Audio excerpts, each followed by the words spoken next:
Hi there. On this installment of Advanced Tactics, we're going to be talking about bombs and mines and going over the differences between the various types and how to best utilize them. So, here we go. So, to start off, here we have proximity mines, proton bombs, and seismic charges. These are just various tokens. And it's important to note that none of these count as secondary weapons. So in case you are ever hit with a munitions failure, because a crit, you do not lose your bomb if you have not yet deployed it. So these guys only come with the Slave 1 expansion. These guys only come with the bombers. The seismic charges come with both of them, so that's why I have more, because I have 2 Slave 1s and 4 bombers, and that makes 6 ships total that are capable of dropping mines. That's why I have 6 seismic charges. So if you're favoring one specific type, then you want to keep in mind what you're going to buy.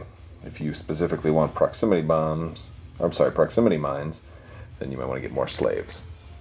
The key differences between these guys are these are both bombs and these are mines. Now they both use the same upgrade, but they behave a little differently. First thing to note, these guys are deployed as an action, whereas the bombs are deployed before you move, and they does not consume an action. So these are a little easier to use, and these are take up your action. And that can be a good and a bad thing. Alright, so here I've got a bomber, and he's going up against his X-Wing here. And I'm going to demonstrate ways that we could use various different bombs.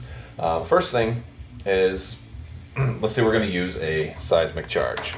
Okay, all of them kind of deploy physically the same way. You're going to use the one maneuver, and right before I reveal my maneuver dial, I would indicate that I'm using my bomb and drop it behind me, and then then I'm doing a 1 forward, and then get the heck out of there. And then once the turn is over, it's going to blow up and do 1 damage to anybody that's within range 1 of the bomb. And you can actually use these pegs to determine a range. But yeah, so you just measure all the way around. So it's basically about a circle this big. It's a pretty big circle. And usually you can get somebody, but you have to line it up right. The next example is the proton bomb, which does the exact same thing, except it's not just dealing 1 damage to every ship within range. It's dealing a face-up damage card. So this is way more powerful and also way more expensive, whereas the seismic charge is only 2 points. The proton bomb costs 5 points, which makes it a considerable upgrade.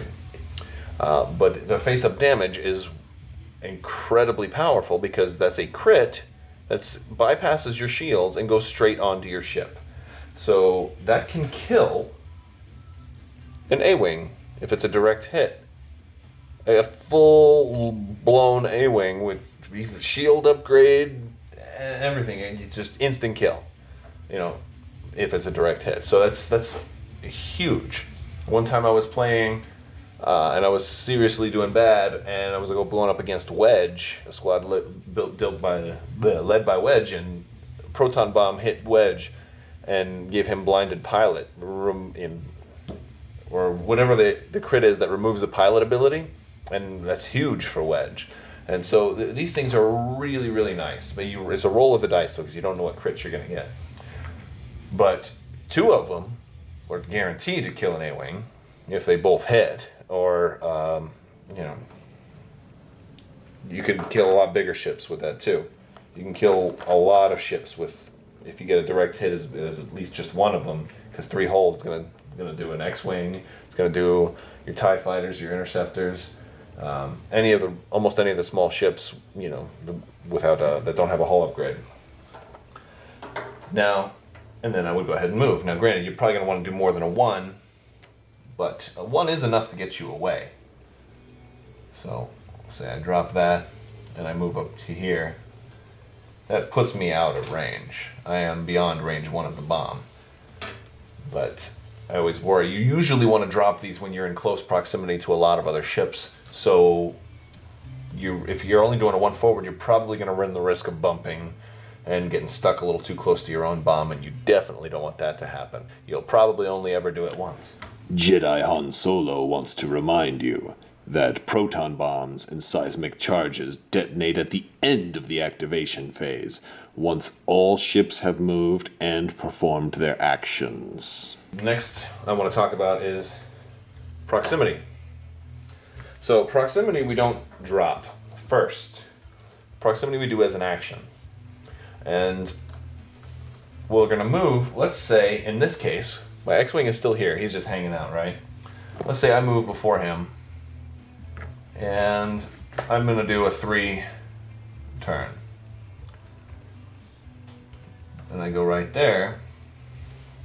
And now as my action, based on how the board looks and based on whether or not this guy has moved, I decide I'm going to drop my proximity bomb. Or proximity mine. I keep track of how many times I screw up the wording on this thing. So now I've dropped this, and if he was turning, the idea is you want to drop it right in front of another ship so they have to go through.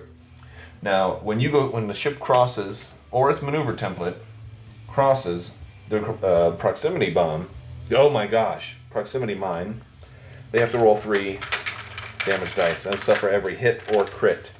So it's potentially way more damage, but potentially 0 damage. In this case, it would have been 0 damage because I just rolled 2 focuses and a blank. So I don't usually like to roll with proximity, but you have more chances of getting hit on these red dice, so generally it is pretty good. It's only cost 3. That would have been 1 damage. That would have been 2 crits, so that would have been great. 1 crit. If you get 1 crit, that's good, but you got shields, so it's going to be almost the same as a seismic. Boy, I'm having terrible luck. Can't get 3 crits? What's that? Alright, anyway, that's enough of that. So, I usually don't use these, but they have a fantastic use. Especially in some scenarios where you have to protect an area. They are really good. Or, when you have some asteroids, and if you decide you end up here and say as your action you want to drop this right in there in between 2 asteroids, you make this a much more difficult place, and you can strategically use mines in between asteroids to make your opponent not want to go through that way. And if you are playing with proximity mines, you really want to think about that when you're placing your asteroids. You don't want to place them exactly 1 apart, because you want to make it, basically you can afford to go like 1.5 apart and still make it nearly impossible for somebody to get through without overlapping it. So you can afford to make if you're trying to block off an area, you can afford to put your asteroids a little farther apart. So, yeah.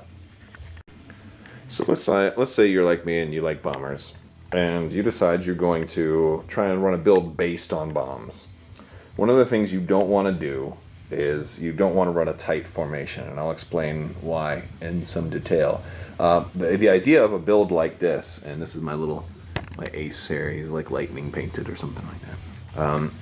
So one of the things you want to do when you're running a build like this is you want to get, and I run sometimes, I'll run 4 these bombs. The idea is, you want to get, let me move them out a little more. You want to get to where the enemy is flying at you. They're coming at you in formation. They're going to try and focus fire. And you're waiting until you're going to do your pass to where everybody K-turns. But before you move, you have every ship drop a bomb. And I'm not even using my 1. I'm just estimating here. And then you guys get the heck out of there and K-turn. While they have to go in. Maybe they K-turn. Something like that. And then you've got a situation where, well, in this situation, you've only got the X-Wings are going to take 2 proton bombs. The A-Wing is going to die. And the X-Wings could die. So in one turn, boom, you just annihilate their whole, their entire thing.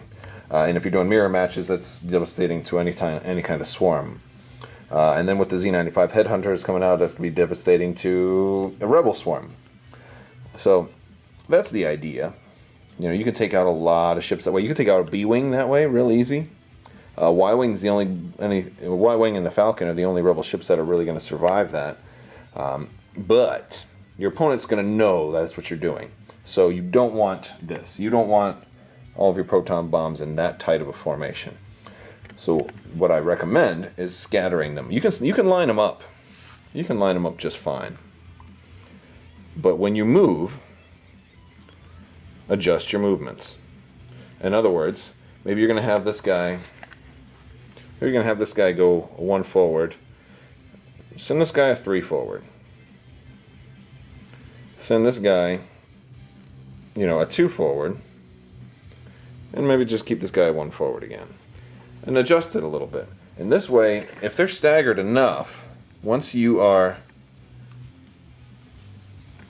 because you're never gonna just get all 4 bombs on the opponent unless you're playing like an 8-year-old. And sorry to any 8-year-olds are watching. I've just oh boy, yeah, I just lost all my 8-year-old subscribers. Sorry about that. And unless you're playing a first timer or somebody who's new to the game, I should say. But see, with something like this, when you're spread out, you're a much, a much more significant threat because you take up a lot of space. Each one of these guys has a range. I should have drawn big circles. That's a great idea. Let me do that. Okay, so these guys aren't exactly in a tight formation right now, but I made the cardboard cutout or the paper cutouts, by the way. So they're not exactly in a tight formation. They're spread out a little bit, but look how big the blast radius is. It's pretty big. So these ships coming in, if they go anywhere near where these bombers are, if they're going straight, you're still going to get touched. If this guy's doing a big straight maneuver, he's going to get touched potentially by 2. But it's still too close. That's still too close. I'm going to spread them out into a much looser, not even a formation. And I'm going to show you just how deadly they are. Now, by the way, let me back up. That's the whole 3x3 playing field. They're taking up almost a quadrant right there. So let me show you what happens when we spread them out even more. All right, now they have easily a quarter of the map, if not more, totally covered and guaranteed crits, face up, bypassing shields. Now this is maybe you might want to be a little closer than this, but this is just kind of the extreme, just to show you how much of the area you can render off limits to any rebel player. This is anywhere in here is potential instant death to an A-wing, potential instant death to any ship that has a little bit of damage already, potential instant death to any pilot skills, potential dropping. It's just crazy. So, any potential death to any Z95, whenever those come out. So, now granted, they're going to be expecting it. One of the things you can do if you're playing bombers, or slaves with bombs for that matter, but most notably with bombers, is never drop your bombs. I know it sounds a little crazy, but if you never drop your bombs, then your opponent's always going to be worried about your bombs. And you're going to play such a mind game. They're going to be doing bad maneuvers. They're going to be doing terrible maneuvers just to avoid you. And you're going to know exactly where they're going to go. So it's potentially really great. Now I would move my guys a little closer together because you want to be able to have some overlap. Especially if somebody gets anywhere in the middle, wherever I think they're going to be. If I expect them to come in like that, then that's a great kill zone right here. This is instant death to any ship, except maybe a Falcon. But it's beautiful. So now one of the great things about these is that you don't have to drop your bombs. You have the the privilege to drop your bombs whenever you like. Now, why am I saying that? We already know that because I'm leading into pilot skill. Pilot skill makes a huge difference when we're talking about bombs versus mines. Pilot skill lets you move first if you have low pilot skill, move last if you have high pilot skill. Now, for bombs, low pilot skill is kind of terrible, because let's say my rebels are pilot skills 5, 6, and 7. All right, and let's say my bombers are all cheap pilots and they're all pilot skill 2, which is generally how I run this if I'm going to run 4 of these guys. It's awful, and I'm probably not going to run it too much anymore because it doesn't work out that well. Problem is, I have to guess where they're going to go, and it's really bad versus A-wings or any ship that can boost or any ship that's got an engine upgrade, because I can be like, oh, well, they're coming right at me, so let me drop my bombs. Boom, boom, boom, boom. Let me drop my bombs now, and then fly away so that they fly right into him. But then I come to find out, oh, he's only done a 1 forward, and then they all go off, and let me give you a better view. Look at that. They're not within range. So here, I don't have to pull these out, right? So they avoid them totally. And that was, I wouldn't, now if I had known that they were only going to do a 1 forward, I wouldn't have done that. And pilot skill would have given me the advantage. So for example, let me do that again. I need to find a better place for this camera, hold on. So let's say he's coming right at me. And I've got my guys, and they're spread out a little bit. Now, let's say I'm thinking that he's going to approach, and I want to drop all my bombs to make sure I take him out. Well, if he moves first, let's say he's got low pilot skills, and I'm running like 4s or something like that. Probably would only run 3 in this case, so. Or maybe I've got 2 named pilots. Maybe I've got Reimer and Jonas out here. Now, the great thing is if I can go after them, I can wait and see like until they do, maybe he does a 3-4 or a K-turn, ends up right there, K-turn, ends up right there, K-turn, ends up right there. Actually, this guy would have crashed. If I'm able to move last, I can say, oh, they're right here. I can apply these mental notes, like, oh, whoa, whoa, whoa, whoa, whoa, whoa, whoa, whoa. Look, they're all in the kill zone. Now I can decide, all right, before I drop my maneuver dial, or before I reveal my maneuver dial, boom, boom, or at least 2, because then I couldn't have that many high skill. But then I move, and then we see he's range 1, he takes a crit, another crit, and a 3rd crit. He's dead. He takes a crit, and another crit, he's dead. He takes 1 crit, he will probably still live, but he would be damaged. So that's the way I would completely almost destroy the entire, I'm so full of terrible words today. That's the way I would destroy the entire fleet based on pilot skill. Now, if you have low pilot skill, you have one really great thing that you can do. We're going to talk about proximity mines. Low pilot skill is fantastic, but you can't do a full bomber build on it unless you have a lot of money and have bought a lot of slaves, because these only come in the Slave 1. I hope they release another bomber and they put some of these out again.